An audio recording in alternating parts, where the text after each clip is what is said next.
ഇന്നലെ പറഞ്ഞ 75 days challenge എത്ര പേർ ആക്സെപ്റ്റ് ചെയ്യുന്നൊന്നും എനിക്കറിയില്ല. കമൻ്റ് ഒന്നും കണ്ടിട്ടില്ല. ആദ്യത്തെ വീഡിയോ ആയതുകൊണ്ടായിരിക്കും, കുഴപ്പമില്ല. അപ്പോൾ ഇന്നത്തെ വീഡിയോയിൽ ഈ 75 ഡേയ്സ് ചലഞ്ചിൽ ആദ്യം ഞാൻ പറയാൻ ഉദ്ദേശിക്കുന്നൊരു കാര്യം നമ്മളുടെ ഒരു ഔട്ട്ലുക്ക് മാറ്റുക എന്നുള്ളതായിരിക്കും. എന്നെപ്പോലെ തന്നെ പലരും വീട്ടമ്മമാരായിരിക്കാം.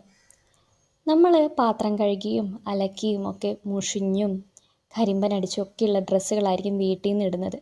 അത് മാറ്റി നല്ല രീതിയിൽ ഡ്രസ്സപ്പ് ചെയ്യുക നമ്മളുടെ കോൺഫിഡൻസിനെ ഇമ്പ്രൂവ് ചെയ്യിപ്പിക്കും.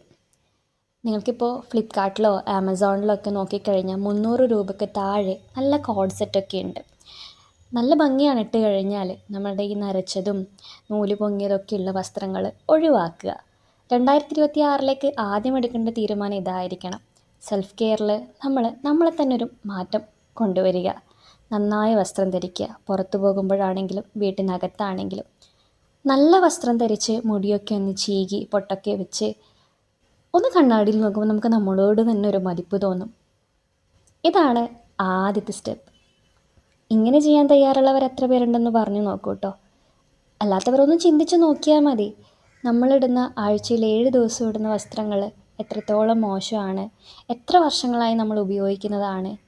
അങ്ങനെ ഉപയോഗിക്കുന്ന വസ്ത്രങ്ങൾ ഉപേക്ഷിക്കാനുള്ളൊരു സമയമായി എന്നൊരു തിരിച്ചറിവ് ഉണ്ടാക്കുക. അപ്പോൾ അടുത്ത വീഡിയോയിൽ സെൽഫ് ഇമ്പ്രൂവ്മെൻറ്റിൻ്റെ കുറച്ച് കാര്യങ്ങൾ കൂടി പറഞ്ഞു തരാം. അങ്ങനെ 2026 ആകുമ്പോഴേക്കും നമുക്ക് നമ്മുടെ ഒരു ബെറ്റർ വേർഷനെ ക്രിയേറ്റ് ചെയ്യാം.